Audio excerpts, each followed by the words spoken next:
Welcome to Telugu scribe. నేను మీ journalist Kavya. So present అయితే నేను అశోక్ నగర్ సర్కిల్ దగ్గర ఉన్నా. ఒక్కసారి ఇక్కడ ఉండే వ్యాపారులతో మాట్లాడతాను. నేను ఎందుకు వచ్చాననేది వాళ్ళ మాటలోనే తెలుసుకుంటాను. సో అన్న, ఇందాక నిరుద్యోగులు వచ్చి మీ దగ్గర జోల పట్టడం ఎట్లా అనిపించింది?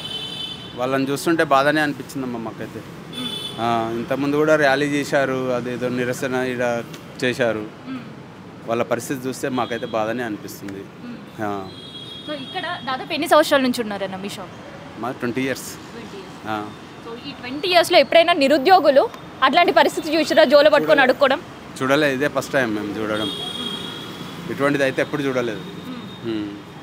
సో మరి ఇట్లాంటి పరిస్థితులు రావడం ఎట్లా అనిపిస్తుంది, ఏం చెప్పాలి? ప్రభుత్వందేనా ఇది? ఎందుకు మాకు అర్థమవుతలేదు. చాలా బాధపడుతుండ్రు నిరుద్యోగులు అయితే. సో చూసినాం కదా, అసలు జరిగిన ఇన్సిడెంట్ ఏంది అని అంటే, నిరుద్యోగులు ఇక్కడుండే సర్కారుకు సంబంధించి వాళ్ళ డిమాండ్లు నెరవేర్చకపోగా అట్లీస్ట్ వాళ్ళ సమస్యలను పరిష్కరించడానికి సమయం లేదు అనుడుట్లా మస్తు ఫీల్ అయినరు. అందుకనే సర్కార్తో వాళ్ళ ఇష్యూ తేలదు, డైరెక్ట్ ఢిల్లీ వెళ్ళి తేల్చుకోవాలని అనుకున్నారు. సో ఢిల్లీకి పోవాలి అని అంటే వాళ్ళ దగ్గర ఆర్థిక వనరులు ఉండాలన్నమాట. సో ఆర్థికంగా వాళ్ళకి డబ్బులు లేకపోవడంతో అశోక్ నగర్లో వాళ్ళు చదువుకోవడం అండ్ ఇక్కడ లైబ్రరీస్లో ఉండడం ఇదంతా కూడా వాళ్ళు చేశారు. అందుకనే అశోక్ నగర్ సర్కిల్ దగ్గరనే భిక్షాటన, యాచన చేసి వచ్చే డబ్బులతో ఢిల్లీ వెళ్ళే కార్యక్రమం అనేది పెట్టారు.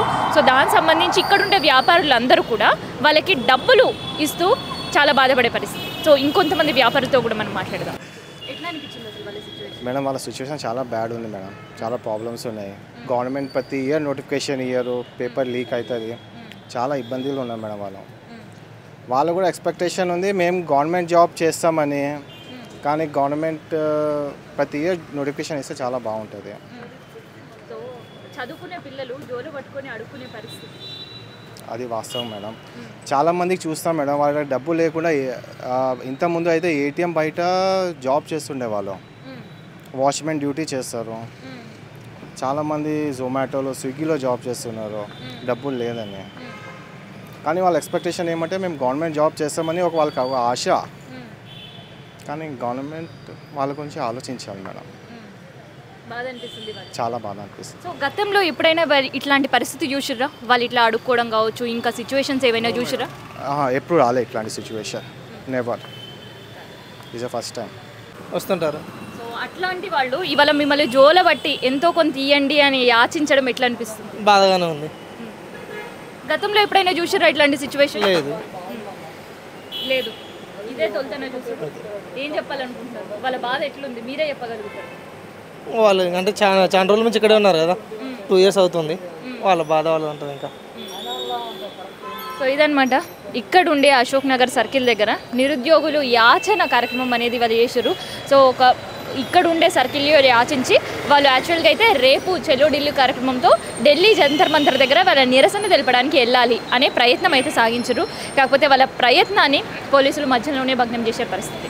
ఎందుకంటే వాళ్ళు ఒక ప్రొటెస్ట్ చేయలేరు, లేదంటే ఒక ముట్టడి చేయలేదు. ఇక్కడ ఉండే పరిస్థితిలో వాళ్ళకి తెలిసిన వాళ్ళ దగ్గర యాచన మాత్రమే చేశారు. సో హైదరాబాద్ రోడ్లపైన మనం చూస్తూనే ఉంటాం ఇవన్నీ. కాకపోతే ఈరోజు నిరుద్యోగులు చేసే కార్యక్రమాన్ని మాత్రం అది ఒక ప్రొటెస్ట్ కిందనో, లేదంటే వాళ్ళపైన ఒక కక్ష సాధింపుకు లాగానే వాళ్ళని అరెస్ట్ చేసి పోలీస్ స్టేషన్ తీసుకెళ్లిన పరిస్థితి అయితే అశోక్ నగర్ దగ్గర చూస్తున్నాం. సో వీటిపైన కూడా వ్యాపారుల మాటల్లో మనం విన్నాం కదా, చాలామంది చాలా బాధపడే పరిస్థితి. సో ఇది ప్రజెంట్ అశోక్ నగర్ సర్కిల్ దగ్గర ఉండే సిచ్యువేషన్.